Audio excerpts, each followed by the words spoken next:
Guys, tutorial po tawag unsan pagkuha sa atong digital copy of our national ID.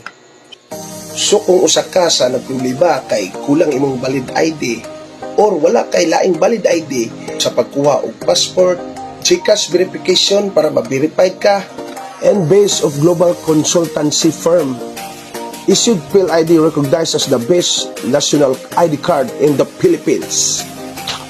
Para na nakay yung atad pang scatter, bingo, crazy time, Oh my God! pang-game sa Gcash, Valid ID para sa pagkuha o student permit para sa lisensya o ubang pa mga kinahanglanon, government o non-government transaction. Sundan ni nga step para makuha inyong digital ID. So guys, search lang ninyo ang national ID. Then internationalid.gov.ph. Click proceed.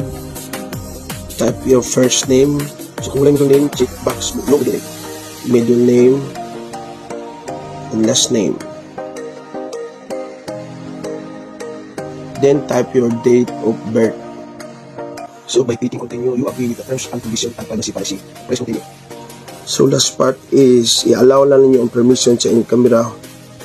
So before ninyo i-click ang start liveness, make sure nga aware na mo sa mga do's and don'ts para mas madali ang pag-capture or pag-scan sa inyo ang unang part sa imong nawong, especially ang imong mata.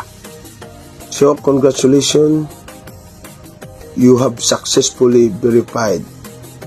You can now view your national ID.